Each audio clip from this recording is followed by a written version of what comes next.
ವಿವಿಧ ಬೇಡಿಕೆಗಳನ್ನು ಈಡೇರಿಸುವಂತೆ ಆಗ್ರಹಿಸಿ ಸಾರಿಗೆ ಸಂಘಟನೆಗಳು ಕರೆ ನೀಡಿರುವಂತಹ ಬಸ್ ಬಂದ್ ಆಗುವುದು ನಿಶ್ಚಿತ ಅಂತ ಹೇಳ್ತಾ ಇದ್ದಾರೆ.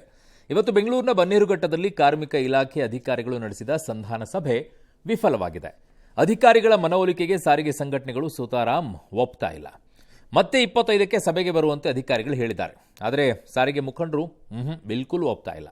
ನಾಳೆ ಮಧ್ಯಾಹ್ನದೊಳಗಾಗಿ ಸಭೆ ಕರೆದು ಬೇಡಿಕೆ ಈಡೇರಿಕೆ ಮಾಡಿ ಅಂತ ಆಗ್ರಹಿಸ್ತಾ ಇದ್ದಾರೆ. ಇದಕ್ಕೆ ಅಧಿಕಾರಿಗಳು ಸರ್ಕಾರದ ಸದ್ಯದ ಪರಿಸ್ಥಿತಿ ಬಗ್ಗೆ ಸಭೆಯಲ್ಲಿ ಪ್ರಸ್ತಾಪ ಮಾಡಿದ್ದಾರೆ.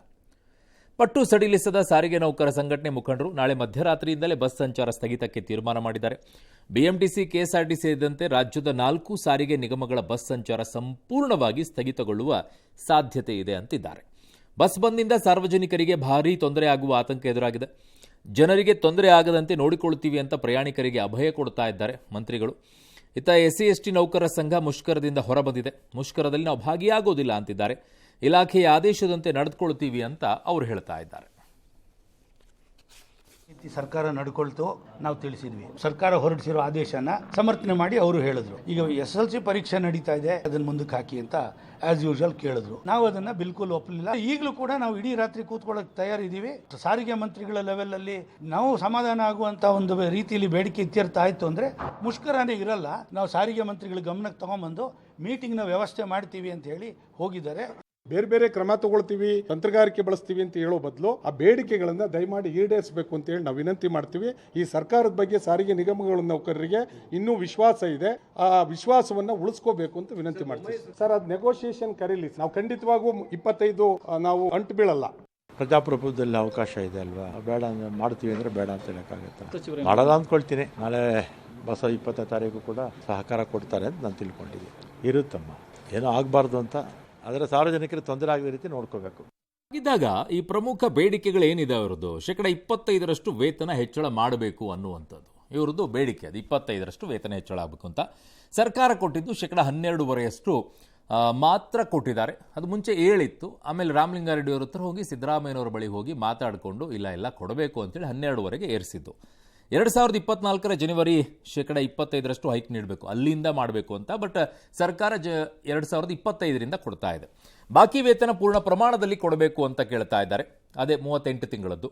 ಭತ್ಯೆ ಹೆಚ್ಚಳ ಮಾಡಬೇಕು ಅನ್ನೋದು ಒತ್ತಾಯ.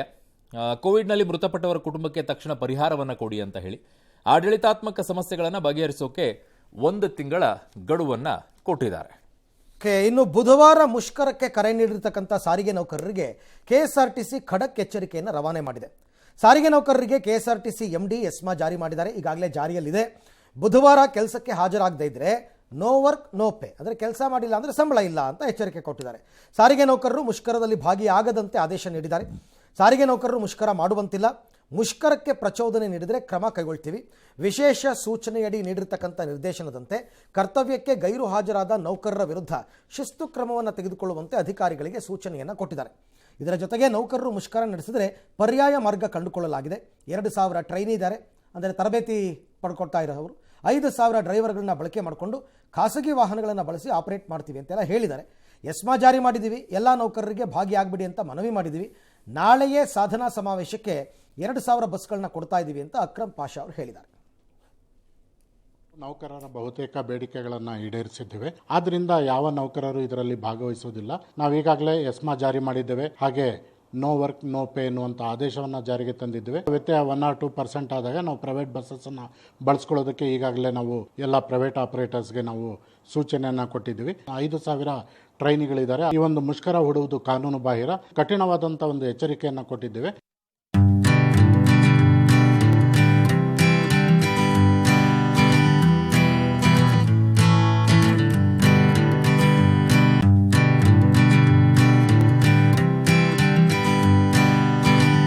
ಈ ವಿಚಾರದಲ್ಲಿ ಸರ್ಕಾರ ಕೂಡ ಸ್ವಲ್ಪ ನಿರ್ಲಕ್ಷ್ಯ ವಹಿಸಿದಂಗೆ ಕಾಣಿಸ್ತಾ ಇದೆ ನನಗೆ.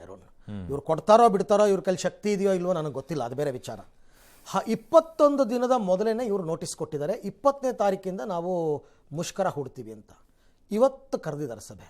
ಅದು ಯಾರೋ ಕಾರ್ಮಿಕ ಇಲಾಖೆಯವ್ರಿಗೆ ಜವಾಬ್ದಾರಿ ಕೊಟ್ಟಿದ್ದಾರೆ, ನೀವು ಸಂಧಾನ ಮಾಡಿ ಅಂತ. ಇಲ್ಲಿ ತನಕ ಒಟ್ಟು 11 ಸಭೆ ನಡೆದಿದೆ ಅರುಣ್ ಈ ಬೇಡಿಕೆ ವಿಚಾರವಾಗಿ. ಅದರಲ್ಲಿ 6 ಸಭೆ ಮುಖ್ಯಮಂತ್ರಿಗಳ ನೇತೃತ್ವದಲ್ಲೇ ಆಗಿದೆ. ಅಲ್ಲೇ ಸಫಲ ಆಗದೆ ಇರತಕ್ಕಂಥ ಸಭೆ ಕಾರ್ಮಿಕ ಇಲಾಖೆಯವರ ಹತ್ರ ಸಫಲ ಆಗುತ್ತಾ? CM ಅಥವಾ DCM ಅಥವಾ ಸಾರಿಗೆ ಸಚಿವರ ನೇತೃತ್ವದಲ್ಲಿ ಆಗಬೇಕಾಗಿತ್ತಲ್ವ ಸಭೆ. ಇದು ನನ್ನ ಇದು ಪ್ರಶ್ನೆ. ಅವ್ರು ಕೊಡೋದು ಬಿಡೋದು ಸೆಕೆಂಡ್ರಿ. ಇದರಲ್ಲಿ ಮುಖ್ಯಮಂತ್ರಿಗಳು ಸಭೆ ಮಾಡಿದಂಥ ಸಂದರ್ಭದಲ್ಲಿದ್ದಂಥ ಬೇಡಿಕೆಗಳ ವಿಚಾರದಲ್ಲಿ ಬೇರೆ ಇದ್ದಿದ್ದು. ಬಟ್ ಮುಖ್ಯಮಂತ್ರಿಗಳು ಸ್ಟಿಕ್ ಆನ್ ಆಗಿದ್ದಿದ್ರೆ ಇದು 12.5% ಬರ್ತಾ ಇರಲಿಲ್ಲ. ಯಾಕೆಂದರೆ ಅವರು ನಿಂತಿದ್ದು 7% ಅಷ್ಟೇ, ಅದಕ್ಕಿಂತ ಜಾಸ್ತಿ ಕೊಡೋದಿಲ್ಲ. 6-7% ಅವ್ರು ಸ್ಟಿಕ್ ಆನ್ ಆಗಿದ್ರು, ಅದಕ್ಕಿಂತ ಜಾಸ್ತಿ ಕೊಡಲ್ಲ ಅಂಥೇಳಿ. ಆದರೆ ರಾಮಲಿಂಗಾರೆಡ್ಡಿ ಅವರ ವಿಚಾರದಲ್ಲಿ ಮುತುವರ್ಜಿಯನ್ನು ವಹಿಸಿಕೊಂಡು ಇಲ್ಲ 12.5% ಹೈಕ್ ಮಾಡಬೇಕು ಅಂತ ಹೇಳಿ ಹೆಜ್ಜೆಯನ್ನು ಇಟ್ಟು 12 ತಂದಿದ್ದಾರೆ.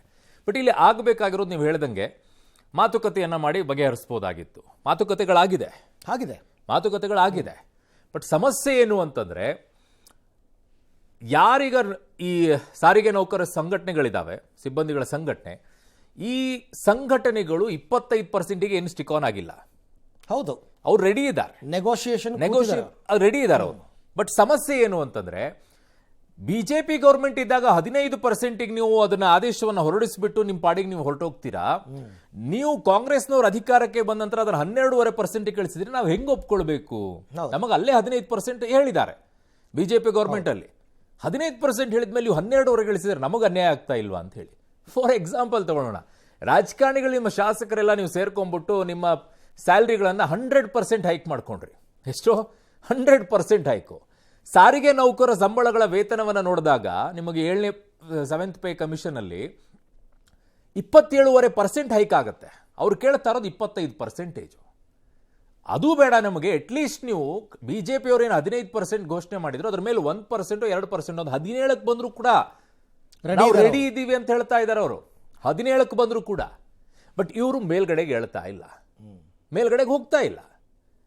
ಇನ್ನೊಂದು ಕಡೆಗೆ ಅವ್ರು ಕೇಳ್ತಾ ಇರೋದು 38 ತಿಂಗಳದ್ದು ಏನಿದೆ ಹಿಂಬಾಕಿ, ಅಂದ್ರೆ 2020ರಿಂದ ಅವ್ರಿಗೆ ಬಾಕಿ ಉಳ್ಕೊಂಡಿದ್ದು 1/1/2024 ಕೊಡಿ ಅಂತ ಇವ್ರು ಕೇಳ್ತಿರೋದು. ಅದು ಸಂಬಳ, ವೇತನ ಹೈಕು. ಅದು ವೇತನ ಹೈಕ್ ಯಾಕೆ 2024ರಿಂದ ಬರ್ತಾ ಇದೆ ಅಂತಂದ್ರೆ, ಒಂದು ನಿಯಮ ಇದೆ ಇವ್ರದ್ದು, 4 ವರ್ಷಕ್ಕೊಂದ್ಸಲ, ಪ್ರತಿ 4 ವರ್ಷಕ್ಕೊಂದು ಸಲ ಇವರ ವೇತನ ಪರಿಷ್ಕರಣೆ ಆಗಬೇಕು ಅಂತ ಹೇಳಿ. ಹಾಗಾಗಿ 2020ರಲ್ಲಿ ಕೊರೋನಾ ಇದ್ದಿದ್ದ ಟೈಮಲ್ಲಿ ವೇತನ ಪರಿಷ್ಕರಣೆ ಆಗಿರಲಿಲ್ಲ. ಹಾಗಾಗಿ ಇವರು 2024ರಿಂದ ಕನ್ಸಿಡರ್ ಮಾಡಿ ಅಂತಿದ್ದಾರೆ. ಅದನ್ನು 2025ರಿಂದ ಸರ್ಕಾರ ಮಾಡ್ತಾ ಇದೆ. ಅದನ್ನು ಹಾಕಿದ್ರೆ ಹೊರೆ ಆಗುತ್ತೆ ಅನ್ನೋ ಕಾರಣಕ್ಕೋಸ್ಕರ ಅವ್ರು 25ರಿಂದ ಹೇಳ್ತಾ ಇದ್ದಾರೆ. ಸಾರಿಗೆ ನೌಕರರು ಏನು ಹೇಳ್ತಾ ಇದ್ದಾರೆ, ಆಯಿತು ನೀವು 2024 ಜನವರಿ 1ರಿಂದ ಕೊಡಲ್ವಲ್ಲ, 12, 14, 15 ತಿಂಗಳದ್ದು ಇದೆಯಲ್ಲ, ಅದರಲ್ಲಿ ನಾವು 6 ತಿಂಗಳನ್ನು ಬಿಟ್ಕೊಡ್ತೀವಿ. ದೇ ಆರ್ ಅಗ್ರಿ, 6 ತಿಂಗಳನ್ನು ಬಿಟ್ಕೊಡ್ತೀವಿ. ಇನ್ನುಳಿದಿದ್ದಾದ್ರೂ ನಮಗೆ ಅರಿಯರ್ಸನ್ನು ಹಾಕಿಕೊಡಿ ಅಂತ ಕೇಳ್ಕೊಳ್ತಾ ಇದ್ದಾರೆ. ಅರಿಯರ್ಸನ್ನು ಹಾಕಿಕೊಡಿ ಅಂತ ಹೇಳಿ. ನೀವು ಜನವರಿ 2025ರಿಂದನೇ ಹಾಕ್ಕೊಳ್ತಾ ಇದ್ದೀರಾ, ಹಾಕ್ಕೊಳ್ಳಿ. ಬಟ್ ಹಿಂದಿನ 12, 14 ತಿಂಗಳದ್ದು ಏನಿದೆ ಅದರಲ್ಲಿ 6 ತಿಂಗಳದ್ದು ನಾವು ಕೂಡ ಬಿಟ್ಕೊಡ್ತೀವಿ. ಅದಕ್ಕೂ ರೆಡಿ ಇದ್ದಾರೆ. ಬಟ್ ಸಾರಿಗೆ ಇಲಾಖೆಗಳು ರೆಡಿ ಆಗ್ತಾ ಇಲ್ಲ. ಸಮಸ್ಯೆ ಇಲ್ಲಿ ಸ್ಟಿಕ್ ಆನ್ ಆಗಿ ಕೂತ್ಕೊಳ್ಳೋದಲ್ಲ. ಒಂದು ಸರ್ಕಾರ ಅಂದರೆ ಬಿಜೆಪಿನೋ ಕಾಂಗ್ರೆಸ್ ಅಧಿಕಾರದಲ್ಲಿದ್ದಂಥ ಸಂದರ್ಭದಲ್ಲಿ ನಾನು 15% ನಿಮಗೆ ವೇತನ ಪರಿಷ್ಕರಣೆಯನ್ನು ಮಾಡಿಕೊಡ್ತೀನಿ ಅಂತ ಹೇಳಿದ ನಂತರ ನೀವು ಅದರ ಕಡಿಮೆ ಇಳಿಸಕ್ಕಂತೂ ಆಗಲ್ಲ. ಅಟ್ಲೀಸ್ಟ್ 15ಕ್ಕಾದರೂ ನಿಂತ್ಕೊಳ್ಬೇಕು. ಇಲ್ಲ ಅದರ ಮೇಲೆ ಅವ್ರು ಕೇಳ್ತಾ ಇರೋ ರೀತಿಯಲ್ಲಿ ಅದ್ರ ಮೇಲೆ ಕೊಡಿ ಅಂತ ಕೇಳ್ತಾ ಇದ್ದಾರೆ ಅವರು. ಇದನ್ನ ಸರಿದೂಗಿಸ್ಕೊಳ್ಳೋಕೆ ಯಾಕೆ ಆಗ್ತಾ ಇಲ್ಲ ಸರ್ಕಾರಕ್ಕೆ? ಯಾಕೆ ಇದನ್ನ ಜಗ್ಕೊಂಡು ಹೋಗ್ತಾ ಇದ್ದೀರಾ ಅಂತಂದ್ರೆ, ನೀವು ಕೊಟ್ಟಿರುವಂತಹ ಗ್ಯಾರಂಟಿಗಳಿಂದ ಹಣೆ ಬರಹ ಇದು. ಅದರಲ್ಲೂ ಶಕ್ತಿ ಯೋಜನೆ ಸಾಲದಲ್ಲಿ, ಮೊದಲೇ ಸಾಲದಲ್ಲಿ ಹೋಗ್ತಾ ಇದ್ದಂತಹ ನಿಗಮಗಳು, ನೀವು ಅದನ್ನು ಗ್ಯಾರಂಟಿಯನ್ನು ತಂದ್ರೆ ಅದರಲ್ಲಿ ತುರುಕಿ ಇನ್ನೊಂದಿಷ್ಟು ಸಾಲದಲ್ಲಿ ತುರುಕಿ ಈಗ ಮತ್ತೊಂದಿಷ್ಟು ಇವರ ಪರಿಸ್ಥಿತಿಗಳಲ್ಲಿ ಅನುಭವಿಸಬೇಕು.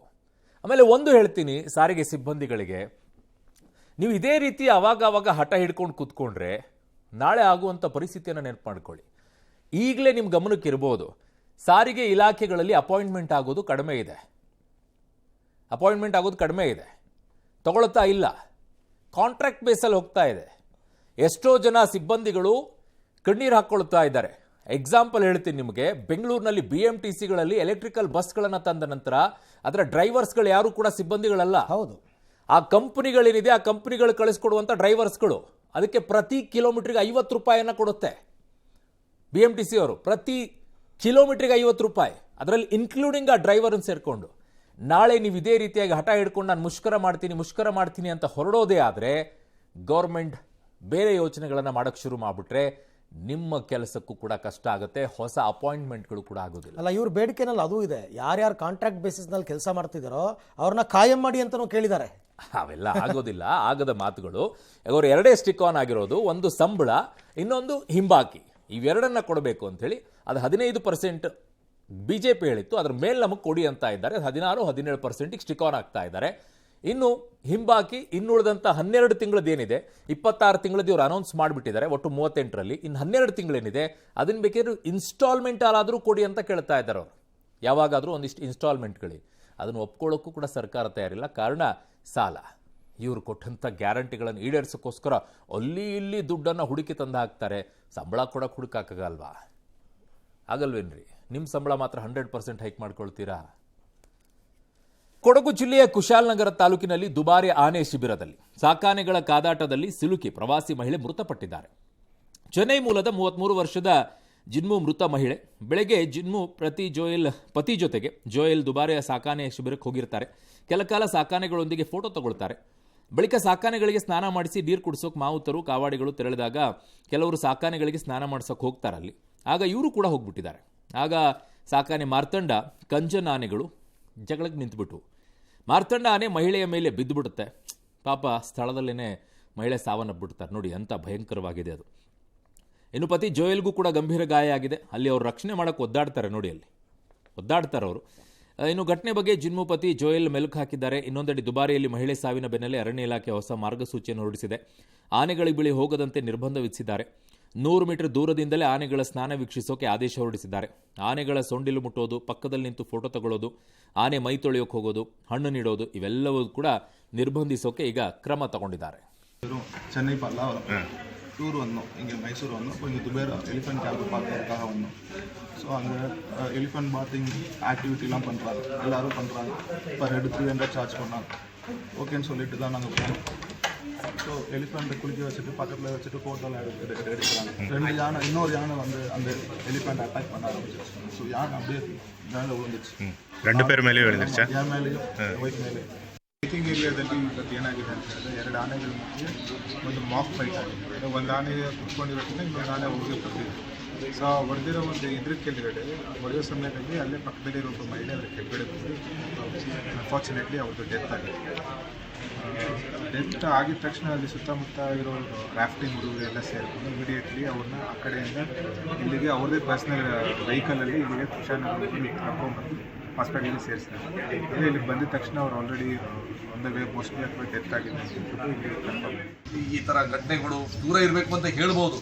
ಕೆಲವು ಟೈಮಲ್ಲಿ ಟೂರಿಸ್ಟು ಕೇಳೋದಿಲ್ಲ. ಆ ವಿಚಾರದಲ್ಲಿ ಜನರಿಗೂ ಒಂದು ಎಚ್ಚರಿಕೆ ಕೊಡಬೇಕು. ಈ ಥರ ವೈಲ್ಡ್ ಆನಿಮಲ್ಸ್ ಹತ್ರ ಹೋದಂಥ ಸಂದರ್ಭದಲ್ಲಿ ವಿ ಆಲ್ಸೋ ಶುಡ್ ಬಿ ನಮ್ಮ ಪ್ರಿಕಾಷನ್ಸ್ ನಮಗೂ ಇರಬೇಕು. ಈ ಘಟನೆ ನಡಿಬೇಡ್ದಾಗಿತ್ತು. ಬಟ್ ಅವ್ರ ಫ್ಯಾಮಿಲಿ ಜೊತೆ ನಾವು so I totally agree with Manthar Gowda. ಅದರಲ್ಲಿ ಪ್ರವಾಸಿಗರು ಕೇಳಲ್ಲ. ಪ್ರವಾಸಿಗರು ಆಮೇಲೆ ಆ ಜಾಗದಲ್ಲಿರುವಂಥದ್ದು ಹೆಂಗೆ ಅಂತಂದರೆ, ನೀವು ಮಾವುತರಿಗೆ ಕಾವಾಡರಿಗೆಲ್ಲ ಕೊಡುವಂಥ ಸಂಬಳಗಳು ಕಡಿಮೆ.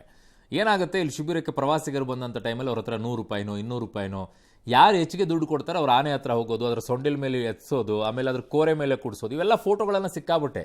ಸ್ನಾನ ಮಾಡಿಸೋದ್ರೆ ಕರ್ಕೊಂಡು ಹೋಗ್ಬಿಟ್ಟು ಅದ್ರ ಮೈ ಉಚ್ಚಕ್ಕೂ ಹೇಳ್ತಾರೆ. ಈ ಪರಿಸ್ಥಿತಿಗಳು, ಆಮೇಲೆ ಈ ನಿಯಮಗಳ ಬಗ್ಗೆ ಹೇಳ್ತಾ ಇದ್ರಲ್ಲ, ಈ ನಿಯಮಗಳೆಲ್ಲ ಮುಂಚೆಯಿಂದನೇ ಇದ್ದಾವೆ, ಯಾರೂ ಹೋಗಬಾರ್ದು ಅಂತ ಹೇಳಿ. ಯಾಕಂದರೆ ಯಾವ ಸಂದರ್ಭದಲ್ಲಿ ಯಾವ ಮೆಂಟಾಲಿಟಿಗಳು ಹೇಗೆ ವರ್ತಿಸುತ್ತೆ. ಮನುಷ್ಯರೇ ಸರಿಯಾಗಿ ವರ್ತಿಸಲ್ಲ ರೀ. ಎಷ್ಟು ಜನ ಆಗಿಲ್ವಾ? ಎಂತೆಂಥ ಲೀಡರ್ಸ್ಗಳು ಹೋಗ್ಬಿಟ್ಟು ಸೆಲ್ಫಿ ತೊಗೋಬೇಕಾದ್ರೆ ಕೆಲವೊಂದು ಟೈಮಲ್ಲಿ ಪೋಸ್ ಕೊಟ್ಟಾಗ ಚೆನ್ನಾಗಿ ಮುಖ ಕೊಡ್ತಾರೆ, ಕೆಲವೊಂದು ಟೈಮಲ್ಲಿ ಪಠಾರ್ ಅಂತ ಹೊಡಿತಾರೆ. ಇನ್ನು ಆನೆಗಳು ಏನ್ರಿ ಹೇಳೋಣ ಇವರಿಗೆ. ನಮ್ಮ ಪ್ರವಾಸಿಗರು ಹಾಗೆ. ನೀವು ಅಲ್ಲಿ ಹೋಗಿದ್ದೀರಲ್ವ ಅರವಿಂದ್? ಅಲ್ಲಿ ಫೆನ್ಸ್ ಎಲ್ಲ ಹಾಕಿದ್ದಾರೆ ಆಲ್ರೆಡಿ. ಹಾಂ, ನಿಮಗೆ ಕಬ್ಬಿಣದ ಕಂಬಿಯನ್ನು ಹಾಕಿ ಅದ್ರ ಹಿಂದೆ ದೂರದಲ್ಲಿ ಆನೆಗಳು ನಿಂತಿರ್ತವೆ, ನಾವು ಇಲ್ಲಿ ನಿಂತ್ಕೊಂಡು ನೋಡಬೇಕು. ಎಸ್, ರೂಲ್ ಇರೋದೇ ಹಾಗೆ. ಹೌದು.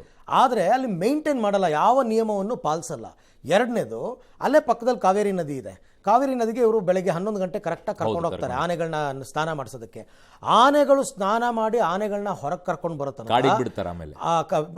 ಬರೋ ತನಕ ನೀರ್ಗಿಳಿಬಾರ್ದು ಪ್ರವಾಸಿಗರು, ದೂರದಲ್ಲಿ ನಿಂತ್ಕೊಂಡು ನೋಡಬೇಕು. ಇವರೇನು ಮಾಡ್ತಾರೆ, ನೀವು ಹೇಳ್ದಂಗೆ ಏನೇನೋ ಆಸೆಗೆ ಬಿದ್ದು ಇವರೇ ಹತ್ರಕ್ಕೆ ಕರ್ಕೋತಾರೆ. ನನಗೆ ಇನ್ನೂ ಚೆನ್ನಾಗಿ ಕಿವಿ ಗುಡ್ತಾ ಇದೆ ಅರುಣ್.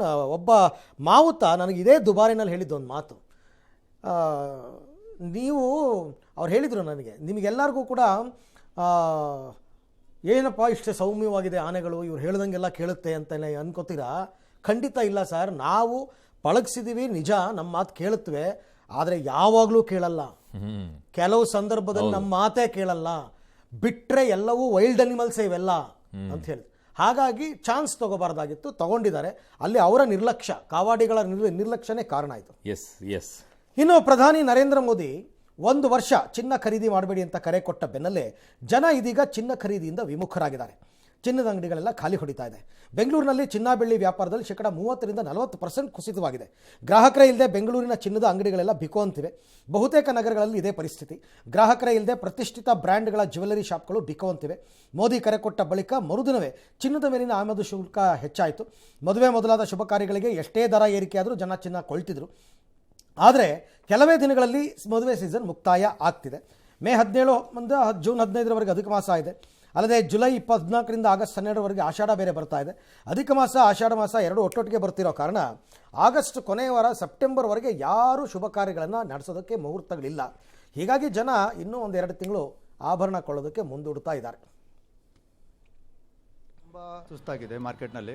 ಅನಿವಾರ್ಯದವರು ಒಂದು ಲಗ್ನ ಆಗಲಿ ಅಥವಾ ಅವರ ಸಮಾರಂಭಗಳಿಗೆ ಅವಶ್ಯಕವಾಗಿರುವಂಥ ಈ ಚಿನ್ನವನ್ನು ಖರೀದಿ ಮಾಡ್ತಾ ಇದ್ದಾರೆ. ಆದರೆ ಇವತ್ತು ಚಿನ್ನದ ದರ ಗಗನಕ್ಕೇರಿದೆ. ನಮ್ಮ ಗ್ರಾಹಕರು ಈ ಆಭರಣ ಮಳಿಗೆಯಲ್ಲಿ ಬಹಳ ಕಡಿಮೆ ಆಗಿದೆ ಅಂತ. ಆಲ್ರೆಡಿ 1 ವರ್ಷ ಪೀರಿಯಡಲ್ಲಿ ಚಿನ್ನದ ಬೆಲೆ ಮತ್ತು ಬೆಳ್ಳಿಯ ಬೆಲೆ ಡಬಲ್ ಆಗಿದೆ. ಅದರಿಂದ ನಮ್ದು ಆಲ್ರೆಡಿ ಬಿಸ್ನೆಸ್ಸಿಗೆ 50% ಇಫೆಕ್ಟ್ ಆಗಿದೆ. ನ್ಯಾಷನಲ್ ಇಂಟ್ರೆಸ್ಟ್ ಪ್ರಯಾರಿಟಿ ಅಂತ ಅನ್ಕೋಬಹುದು ಅವ್ರು ಹೇಳಿದ್ದಕ್ಕೆ. ಬಿಸ್ನೆಸ್ಸಿಗೆ ನಿಯರ್ಲಿ 90 ಲ್ಯಾಕ್ ವರ್ಕರ್ಸ್ ಇದ್ದಾರೆ. ಎಲ್ಲರೂ ಇದ್ರ ಮೇಲೆ ಡಿಪೆಂಡೆಂಟ್ ಇದ್ದಾರೆ. ಚಿನ್ನದ ಖರೀದಿಗೆ ಉತ್ಸಾಹಕ್ಕೆ ತಣ್ಣೀರೆರಚಿರೋದು 9% ಅಷ್ಟು ಎಕ್ಸೈಸ್ ಜಾಸ್ತಿ ಮಾಡಿರೋದು. ಅಂದ್ರೆ 15,500ಕ್ಕಿಂತ ಜಾಸ್ತಿ ಇತ್ತ ಚಿನ್ನದ ಬೆಲೆ 9% ಅಷ್ಟು ಜಾಸ್ತಿ ಆಯ್ತು. ಇದು ಕೂಡ ಚಿನ್ನದ ಖರೀದಿ ಕಡಿಮೆ ಆಗಿರೋದಕ್ಕೆ ಬಹಳ ಮುಖ್ಯ ಕಾರಣ ಆಗಿರುತ್ತೆ. ನಮ್ಮ ದೇಶದಲ್ಲಿ ಆಷಾಢ ಮಾಸದಲ್ಲಿ ಯಾವುದೇ ಮದುವೆಗಳಾಗೋದಿಲ್ಲ. ಹಾಗಾಗಿ ಅದಕ್ಕೆ ಹಿಂದಿನ ತಿಂಗಳುಗಳಲ್ಲಿ ಚಿನ್ನದ ಖರೀದಿ ಕಡಿಮೆ ಇರುತ್ತೆ. ಅವರ ಕಷ್ಟ ಅವರಿಗೆ ಪಾಪ. ಒಂದೊಂದು ಅಂಗಡಿನಲ್ಲಿ 30-40 ಜನ ಎಂಪ್ಲಾಯೀಸ್ ಇದಾರಂತೆ. ಹೌದಲ್ಲ, ಸಂಬಳ ಕೊಡಬೇಕು, ನಾವು ಹೆಂಗ್ ಕೊಡೋದು ಅಂತ ಅಂದ್ಬಿಟ್ಟು ಅವ್ರ ವ್ಯಾಪಾರ ಇಲ್ಲ. ಇಡೀ ನಮ್ಮ ದೇಶದಲ್ಲಿ ಈ ಜ್ಯುವೆಲರಿಗೆ ಡಿಪೆಂಡ್ ಆಗಿರುವಂಥದ್ದು 1.5 ಕೋಟಿ. ಹೌದು, 1.5 ಕೋಟಿ. ಅದರಲ್ಲಿ 50% ನಿಮ್ಗೆ ಅಂದರೆ ಒಂದು 75 ಲಕ್ಷ ಜನ ಈ ಜ್ಯುವೆಲರಿ ಶಾಪ್ಗಳಲ್ಲಿ ಅವುಗಳ ಕೆಲಸ ಮಾಡುವಂಥವ್ರು ಇದ್ದಾರೆ. ಅವರೇ 75 ಲಕ್ಷ ಇದ್ದಾರೆ. ಸೊ ನಿಮ್ಗೆ ಆಲ್ಮೋಸ್ಟ್ ಆಲ್ ಲೆಕ್ಕ ಹಾಕ್ಕೊಳ್ಳಿ 1.5 ಕೋಟಿ ಜನಸಂಖ್ಯೆ. ಆಮೇಲೆ 1-1.5 ತಿಂಗಳು 2 ತಿಂಗಳು ಇದನ್ನು ಜ್ಯುವೆಲರಿ ಶಾಪ್ನವರು, ಈ ಬಂಗಾರದ ಕೆಲಸ ಮಾಡೋರು ಹಿಂದೆ ಅನುಭವಿಸಿ ನೋಡ್ಕೊಂಡಿದ್ದಾರೆ ಏನು ಪರಿಸ್ಥಿತಿ ಅಂತ ಹೇಳಿ. ಅವ್ರಿಗೆ 1.5 ತಿಂಗಳು 2 ತಿಂಗಳು ನಿಭಾಯಿಸೋದೇನು ಕಷ್ಟ ಆಗೋದಿಲ್ಲ. 1.5-2 ತಿಂಗಳು. ಯಾಕೆ ಅಂತಾರೆ, ಕೊರೋನಾ ಟೈಮಲ್ಲಿ ಆಗಿದ್ದು ಅದೇ. 1.5 ತಿಂಗಳು 2 ತಿಂಗಳು, ಅದಾದಮೇಲೆ 3ನೇ ತಿಂಗಳು 4ನೇ ತಿಂಗಳು ಆದಮೇಲೆ ಸ್ಲೋಲಿ ಜನ ಹೋಗಕ್ಕೆ ಶುರು ಮಾಡಿದರು.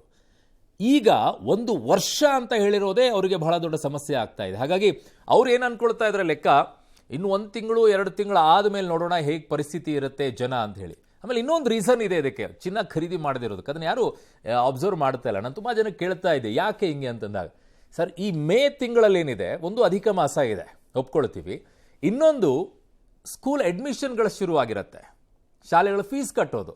ಹಾಗಾಗಿ ಮಧ್ಯಮ ವರ್ಗದಲ್ಲಿರುವಂಥವ್ರು ಸ್ಕೂಲ್ ಮಕ್ಕಳು ಫೀಸ್ ಕಟ್ತಾರೆ, ಯೂನಿಫಾರ್ಮ್ಗಳಿರುತ್ತೆ, ಬುಕ್ಸ್ಗಳನ್ನು ಪರ್ಚೇಸ್ ಮಾಡಬೇಕಾಗತ್ತೆ. 1 ಲಕ್ಷದವರೆಗೂ ಕೂಡ ಅಲ್ಲೇ ಹೊರಟೋಗ್ಬಿಡುತ್ತೆ. ಹಾಗಾಗಿ ಚಿನ್ನದ ಮೇಲೆ ಅವ್ರು ಇನ್ವೆಸ್ಟ್ಮೆಂಟ್ ಮಾಡೋದು ಕಡಿಮೆನೇ ಈ ಟೈಮಲ್ಲಿ. ಪ್ರತಿ ವರ್ಷವೂ ಕೂಡ ನಮಗೊಂಚೂರು ಸ್ಲೋ ಡೌನ್ ಆಗೋದೇ ಈ ಅಡ್ಮಿಷನ್ ಟೈಮಲ್ಲಿ. ಅಂದರೆ ಮೇ 15ರಿಂದ ಮೇ ತಿಂಗಳಿನಿಂದ ಆಲ್ಮೋಸ್ಟ್ ಆಲ್ ಜೂನ್ ಮಧ್ಯಭಾಗದವರೆಗೂ ಕೂಡ ಇದಿಷ್ಟು ನಮಗೆ ಸ್ಲೋ ಡೌನ್ ಆಗೇ ಆಗುತ್ತೆ. ಇದರಲ್ಲಿ ಯಾವ ಡೌಟು ಇಲ್ಲ. ಬಟ್ ಈ ಬಾರಿ ಸ್ವಲ್ಪ ಇನ್ನೂ ಕಡಿಮೆ ಆಗಿದೆ. ಯಾಕೆ ಅಂತಂದರೆ ಪ್ರೈಸ್ ಹೈಕ್ ಆಗಿರೋದು. ಬಂದು ಕೇಳ್ಕೊಂಡು ಹೋಗ್ತಾ ಇದ್ದಾರೆ, ನಾಳೆ ಏನಾದರೂ ಕಡಿಮೆ ಆಗುತ್ತಾ, ಯಾವಾಗ ಕಡಿಮೆ ಆಗ್ಬೋದು, ಹಾಗಾಗಿ ಕೇಳ್ಕೊಂಡು ಹೋಗ್ತಾ ಇದ್ದಾರೆ. ಆಮೇಲೆ ಇನ್ವೆಸ್ಟ್ಮೆಂಟ್ ಮಾಡೋರು ಸ್ವಲ್ಪ ಕಡಿಮೆ ಆಗಿದ್ದಾರೆ ಅಷ್ಟೇ. ಮದುವೆಗೆ ಸಮಾರಂಭಕ್ಕೆ ಬೇಕಾಗಿರುವಂಥವ್ರು ಅವಾಗ ಕೊಟ್ಕೊಂಡು ಹೋಗ್ತಿದ್ದಾರೆ. ಆಮೇಲೆ ಹೆಚ್ಚಾಗಿ ಯಾರು ಬರ್ತಾ ಇದ್ದಾರೆ ಅಂದರೆ ಹಳೆ ಚಿನ್ನ ಕೊಟ್ಬಿಟ್ಟು ಹೊಸ ಚಿನ್ನಕ್ಕೆ ಎಕ್ಸ್ಚೇಂಜ್ ಮಾಡ್ಕೊಂಡು ಹೋಗೋರು ಜಾಸ್ತಿ ಆಗ್ತಾ ಇದ್ದಾರಂತೆ ಈಗ. ಇನ್ನು ಇಂಧನ ಮಿತ ಬಳಕೆ ಪ್ರಧಾನಿ ನರೇಂದ್ರ ಮೋದಿ ಅವರು ಕರೆ ಕೊಟ್ಟ ಬೆನ್ನಲ್ಲೇ ಈಗ ದೇಶದಲ್ಲಿ ತೈಲ ಅಭಾವದ ಆತಂಕ ಎದುರಾಗಿದೆ. ಬಂಕ್ಗಳಲ್ಲಿ ಇದೀಗ ವಾಹನಗಳಿಗೆ ಇಂಧನ ತುಂಬಿಸುವಲ್ಲಿ ಮಿತಿ ಫಿಕ್ಸ್ ಆಗಿದೆ. ಹೆಚ್ಚುವರಿ ಪೂರೈಕೆ ಮಾಡಿದರೆ ಅಕ್ರಮ ಸಂಗ್ರಹ ಮಾಡುವ ಸಾಧ್ಯತೆ ಇರೋ ಕಾರಣ ತೈಲ ಕಂಪನಿಗಳಿಂದ ಬಂಕ್ಗಳಿಗೆ ಪೆಟ್ರೋಲ್ ಡೀಸೆಲ್ ನಿಗದಿತ ಪ್ರಮಾಣದಲ್ಲಿ ಪೂರೈಕೆ ಮಾಡ್ತಾ ಇದ್ದಾರಂತೆ. ಬಾಟಲು ಕ್ಯಾನ್ಗಳಿಗೆಲ್ಲ ಪೆಟ್ರೋಲ್ ಹಾಕದಂತೆ ಸೂಚನೆ ಕೊಟ್ಟಿದ್ದಾರೆ. ಆ್ಯಕ್ಚುಲಿ ಮೊದಲಿಂದಾನೇ ನಿಯಮ ಇದೆ. ಅದನ್ನು ಬಂಕ್ ಸಿಬ್ಬಂದಿ ಬಾಟಲ್ಗಳಿಗೆ ಪೆಟ್ರೋಲ್ ತುಂಬಿಸದೆ ವಾಪಸ್ ಕಳಿಸ್ತಾ ಇದ್ದಾರೆ. ಕೆಲವೆಡೆ ಫ್ಯಾಕ್ಟ್ರಿ ಜನರೇಟರ್ಗೆಲ್ಲ ಕೆಲಸಗಳಿಗೆ ಬೇಕಾಗಿರೋದು ಪೆಟ್ರೋಲ್ ಅಲ್ಲ, ಆ್ಯಕ್ಚುಲಿ ಕೆಲವು ಪೆಟ್ರೋಲ್ ಡೀಸೆಲೇ ಜಾಸ್ತಿ. ಜನರೇಟರ್ಗಳಿಗೆಲ್ಲ ಕ್ಯಾನ್ಗಳನ್ನು ತರ್ತಾ ಇದ್ದಾರೆ, ಅಂಥವರಿಗೆ ಮಾತ್ರ ಪೆಟ್ರೋಲ್ ಹಾಕ್ತಾ ಇದ್ದಾರಂತೆ ಡೀಸೆಲನ್ನು. ಇನ್ನು ಬಳ್ಳಾರಿಯಲ್ಲಿ ಪೆಟ್ರೋಲ್ ಡೀಸೆಲ್ ಅಭಾವ ಸೃಷ್ಟಿಯಾಗಿಬಿಟ್ಟಿದೆ. ಕೆಲ ಪೆಟ್ರೋಲ್ ಬಂಕ್ಗಳಲ್ಲಿ ನೋ ಸ್ಟಾಕ್ ಬೋರ್ಡ್ಗಳನ್ನು ಹಾಕಿದ್ದಾರೆ. ಈ ಮಧ್ಯೆ ಭಾರತ ಸೇರಿದಂತೆ ಹಲವು ದೇಶಗಳಿಗೆ ರಷ್ಯಾದಿಂದ ತೈಲ ಖರೀದಿಸೋಕೆ ಅಮೆರಿಕ ನೀಡಿದ್ದ 1 ತಿಂಗಳ ವಿನಾಯಿತಿ ಕೂಡ ಪೂರ್ಣ ಆಗಿದೆ. ಹಾಗಾಗಿ ಭಾರತದಲ್ಲಿ ಪೆಟ್ರೋಲ್ ಡೀಸೆಲ್ ಬೆಲೆಗಳು ಮತ್ತಷ್ಟು ಹೆಚ್ಚಾಗುವ ಆತಂಕ ಇದೆ. ಮಿನಿಮಮ್ ಇನ್ನೊಂದು ₹10 ಹೆಚ್ಚಾಗ್ಬೋದು ಅಂತ ಮೊನ್ನೆನೇ ಸರ್ ಹೇಳ್ತಾ ಇದ್ರು. ಅದರ ಲೆಕ್ಕಾಚಾರ ಹೇಗೆ ಅನ್ನೋದನ್ನು ಕೂಡ ಅವ್ರು ಹೇಳಿದರು. ಈ ಕಡೆಗೆ ರಾಜ್ಯ ಆಹಾರ ಸಚಿವ ಮುನಿಯಪ್ಪನವರು ಬಂಕ್ಗಳಲ್ಲಿ ಸ್ಟಾಕ್ ಸಮಸ್ಯೆ ಬಗ್ಗೆ ಶೀಘ್ರದಲ್ಲಿ ತೈಲ ಕಂಪನಿಗಳ ಜೊತೆಗೆ ಸಭೆ ಮಾಡ್ತೀನಿ ಅಂತ ಹೇಳಿದ್ದಾರೆ. ಅಲ್ಲಿ ಇಲ್ವೇ ಇಲ್ಲ ಅಂದರೆ ನೀವೇನು ಮಾಡ್ತೀರಾ? ಕರ್ನಾಟಕದಾದ್ಯಂತ ಪೆಟ್ರೋಲ್ ಮತ್ತು ಡೀಸೆಲ್ ಸಾಕಷ್ಟು ದಾಸ್ತಾನೆ ಲಭ್ಯ ಇದೆ. ಆತಂಕದಿಂದ ಇಂಧನ ಖರೀದಿಸದಂತೆ ತೈಲ ಕಂಪನಿಗಳು ಸಾರ್ವಜನಿಕರಿಗೆ ಮನವಿ ಮಾಡಿಕೊಳ್ತಾ ಇವೆ. ಈ ನಡುವೆ ದಿನಸಿ ಪದಾರ್ಥಗಳ ದರವೂ ಕೂಡ ಏರಿಕೆ ಆಗ್ತಾ ಇದೆ. ಗ್ರಾಹಕರ ಜೇಬಿಗೆ ಬೀಳದೇ ಬೀಳುತ್ತೆ. ತೊಗರಿಬೇಳೆ, ಕಡಲೆಬೇಳೆ, ಎಲ್ಲ ಕಾಳುಗಳು, ಯಾವ್ಯಾವ ಐಟಮ್ಸ್ಗಳು ನಿಮಗೆ ಲಾರಿ ಮೂಲಕವಾಗಿ ಸಾಗಾಣಿಕೆಯಾಗುತ್ತೋ, ಸರಕು ಸಾಗಣೆ, ಅವೆಲ್ಲ ದರಗಳು ಏರಿಕೆ ಆಗುತ್ತೆ. ಕಾರಣ ಡೀಸೆಲ್ ರೇಟ್ ಜಾಸ್ತಿ ಆಗಿದ್ದರಿಂದ. ಇತ್ತ ಅಶೋಕ್ ಅವರು ಕಳೆದ ವಾರದಿಂದ ತಮಗೆ ನೀಡಿರುವ ಬೆಂಗಾವಲು ವಾಹನ ಬಳಕೆಯನ್ನು ನಿಲ್ಲಿಸಿಬಿಟ್ಟಿದ್ದಾರೆ. ಪರ್ಮನೆಂಟಾಗಿ ನಿಲ್ಲಿಸ್ಬಿಡಿ, ಅವಶ್ಯಕತೆನೇ ಇಲ್ಲ ಸರ್. ಏನಕ್ಕೆ ಬೇಕು ನಿಮಗೆಲ್ಲ ಅವು? ಸರ್ಕಾರಿ ಕಾರಿನಲ್ಲಿ ಪ್ರಯಾಣ ಮಾಡ್ತಾ ಇದ್ದಾರೆ. ಸಚಿವ ಪ್ರಿಯಾಂಕ ಖರ್ಗೆ ಬಿಜೆಪಿ ನಾಯಕರ ಮೆಟ್ರೋ ಪ್ರಯಾಣಕ್ಕೆ ಟೀಕೆ ಮಾಡಿದ್ದಾರೆ. ಅಯ್ಯೋ ಸರ್, ದೇಶದ ವಿಚಾರದಲ್ಲಿ ಮಾತಾಡಿ, ನಿಮ್ಮ ರಾಜಕೀಯವನ್ನು ಮೊದಲು ಬಿಟ್ಟಾಕಿ. ಬಾಟ್ಲುವರೆಗೂ ಹಾಕಲ್ಲ. ಒಂದು ರೆಗ್ಯುಲರ್ ಗಿರಾಕಿ ಇರುತ್ತೆ. ಬೇಕರಿ ಅವರು, ನರ್ಸಿಂಗ್ ಹೋಮ್ ಅವರು, ಈ ಹೋಟ್ಲವರು, ಇವರೆಲ್ಲ ಜನರೇಟರ್ ಓಡಿಸಕ್ಕೆ ಅಂತ ಬರ್ತಾರೆ. ಅವರು ಮಾತ್ರ 20 ರಿಂದ 25-30 ಲೀಟರ್ ಕ್ಯಾನ್ ಅಲ್ಲಿ ಕೊಟ್ಟು ಕಳಿಸ್ತೀವಿ. ನಾನು ಆಫೀಸರ್ಸ್, ಇಂಡಿಯನ್ ಆಯಿಲ್ ಕಾರ್ಪೊರೇಷನ್ ಆಗಲಿ, BPL ಆಗಲಿ, HPL ಆಗಲಿ, ಇವ್ರನ್ನೆಲ್ಲ ಕರೆಸಿ ಮಾತಾಡಿದಾಗ ಅದಕ್ಕೆ ಏನಾನ ಪರಿಹಾರ ಆಗ್ತದೆ ನೋಡಬೇಕು. ಶೀಘ್ರದಲ್ಲೇ ಆಯಿಲ್ ಕಂಪನೀಸ್ ಮೀಟಿಂಗ್ ಕರೀತಿ. ಆದ್ರೆ ಅದರಲ್ಲಿ ವಿತರಣೆ ಸಮರ್ಪಕ ಇಲ್ಲ ಅಂತ ನೋಡೋದು ನಮ್ಮ ಜವಾಬ್ದಾರಿ ಇದೆ. ಮತ್ತು ಅದನ್ನೇನಾದ್ರೂ ಕಾಳಸಂತೆಗೆ ಹೋದ್ರೆ ಅದ್ರ ಮೇಲೆ ಕ್ರಮ ತಗೊಳ್ಳುವಂತ ಕೆಲಸ ನಮ್ಮ ಕಡೆ ಇದೆ. ಆ ಕೆಲಸ ನಾವು ಮಾಡ್ತಾ ಇದ್ದೀವಿ. ಅದಕ್ಕೆ ಅವಕಾಶ ಕೊಡಲ್ಲ. ಕಳೆದ 5 ದಿನದಿಂದ ನನ್ನ ಬೆಂಗಾಲು ವಾಹನ ಯೂಸ್ ಮಾಡ್ತಾ ಇಲ್ಲ. ಯಾರ್ಯಾರು ಟೀಕೆ ಮಾಡ್ತಾ ಇದ್ದಾರೆ, ಕಾಂಗ್ರೆಸ್ ಪಾರ್ಟಿಯವರು ಟೀಕೆ, ಅಲ್ಲೇ ಗೊಂದಲ ಇದೆ. ಪ್ರಿಯಾಂಕ ಖರ್ಗೆ ಎಸ್ಕಾಟ್ ಬಿಟ್ಬಿಟ್ರೆ ಪೆಟ್ರೋಲ್ ಉಳಿತತ ಅಂತ ಕೇಳ್ತಾರೆ. ಆ ಪ್ರಶ್ನೆಗಳನ್ನ ನಿಮ್ಮ ಪೊನ್ನಣ್ಣನ್ ಕೇಳಿ ಹೋಗಿ. ಪೊನ್ನಣ್ಣ ಹೇಳಿದಾರಲ್ಲ, ನಾನು ಎಸ್ಕಾಟ್ ವೆಹಿಕಲ್ ಬಿಟ್ಟಿದ್ದೀನಿ ಅಂತ. ಬೆಂಗಾವಲ್ ಬಿಡಕ್ಕೆ, ಮೆಟ್ರೋ ಹತ್ತಕ್ಕೆ, ಬಸ್ ಹತ್ತಕ್ಕೆ ಈ ಪರಿಸ್ಥಿತಿಗೆ ಯಾಕೆ ಬಂದಿದ್ರೆ ಅದಕ್ಕೆ ಹೇಳ್ಬೇಕಲ್ಲ. ನಾವು ಪ್ರತಿ ವಾರ ಹೋಗ್ತೀವಲ್ಲ, ನಾವು ಮೆಟ್ರೋನಲ್ಲೇ ಹೋಗೋದು. ಯಾರು ಬಿಜೆಪಿ ನಾಯಕರು 4 ಜನ ಮೆಟ್ರೋ ಹತ್ತಿದ ತಕ್ಷಣ ನಮ್ಮ ಪರಿಸ್ಥಿತಿ ಸರಿಯಾಗಾಯ್ತಾ? ಆಮೇಲೆ ಈ ಬಿಜೆಪಿ ಲೀಡರ್ಸು ಹಂಗೆ ಅಲ್ಲಿ ಹೇಳಿದಾಗ ಮಾತ್ರ ಡ್ರಾಮಾ ಮಾಡ್ಕೊಂಡ್ಬಿಟ್ಟು ಇಲ್ಲಿ ಮೆಟ್ರೋದಲ್ಲಿ ನಾವು ಓಡಾಡ್ತಾ ಇದ್ವಿ. ಅಲ್ಲ ರೀ, ರೆಗ್ಯುಲರ್ ಆಗಿ ಅಭ್ಯಾಸ ಮಾಡ್ಕೊಂಡ್ಬಿಡ್ರಿ. ಪ್ರಧಾನಿ ನರೇಂದ್ರ ಮೋದಿ ಅವರು ಹೇಳಿದ್ದಾರೆ, ನಾವಿನ್ಮೇಲೆ ಕಾರುಗಳಿಗಿಂತ ಹೆಚ್ಚಾಗಿ ವಿಧಾನಸೌಧಕ್ಕೆ ಬರಬೇಕು ಅನ್ನೋದಾದ್ರೆ ಮೆಟ್ರೋದಲ್ಲೇ ಸಂಚಾರ ಮಾಡ್ತೀವಿ. ಸ್ಟ್ರಿಕ್ಟ್ ಆಗಿ ಇಟ್ಕೊಂಡ್ಬಿಡ್ರಪ್ಪ. ಕಾಂಗ್ರೆಸ್ಸು ನೀವು ಈ ಸಂದರ್ಭದಲ್ಲಿ BJP ಆ ಕಡೆಗೆ ನಾಯಕ ಮೋದಿಯವರು ಟೀಕೆ ಮಾಡೋದಲ್ಲ. This is not the time. ಇದು ದೇಶದ ವಿಚಾರಕ್ಕೆ ಬಂದಿದೆ, ದೇಶದ ಪರಿಸ್ಥಿತಿಯ ವಿಚಾರದಿದೆ. ಕೇವಲ ನಮ್ಮ ದೇಶದಲ್ಲಿ ಅಷ್ಟಲ್ಲ, ಪ್ರಪಂಚದಲ್ಲೂ ಕೂಡ ಇದೇ ಪರಿಸ್ಥಿತಿಗಳ ನಿರ್ಮಾಣ ಆಗಿರೋದ್ರಿಂದ ರಾಜಕೀಯ ಮಾಡೋದನ್ನು ನಿಲ್ಲಿಸ್ಬಿಡಿ. ಈ ಸಂದರ್ಭಗಳಲ್ಲಿ ನಿಮ್ಮ ರಾಜಕೀಯ ಹೇಳಿಕೆಗಳು, ಟೀಕೆಗಳು ಇವೆಲ್ಲ ಬೇಡ. ಫಸ್ಟಿಗೆ ಬೇಕಾಗಿರುವಂಥದ್ದು ನಮ್ಮ ದೇಶದಲ್ಲಿ ಏನು ಪಾಲನೆ ಆಗಬೇಕಾಗಿದೆ ಆ ವಿಚಾರದಲ್ಲಿ ಅದನ್ನು ಮಾಡಿ. ಅವ್ರು ಮಾಡ್ಕೊಂಡು ಏನು ಪ್ರಯೋಜನ? ನಿಮ್ಮನ್ನು ಫಾಲೋ ಮಾಡೋರೆಲ್ಲ ಇನ್ನೊಂದಿಷ್ಟು ಓಡಿಸ್ತಾರೆ. ಹಂಗಲ್ಲ, ಬಳಕೆ ಮಾಡಿಕೊಂಡು ಓಡಾಡಬೇಕು. ಅನುಕೂಲ ಆಗೋ ರೀತಿಯಲ್ಲಿ ಮಾಡ್ಕೊಳ್ಳಿ. ನಿಮ್ಮ ರಾಜಕೀಯ ಆಮೇಲೆ ಇಟ್ಕೊಳ್ಳಿ, ದೇಶದ ವಿಚಾರದಲ್ಲಿ ಬೇಡ.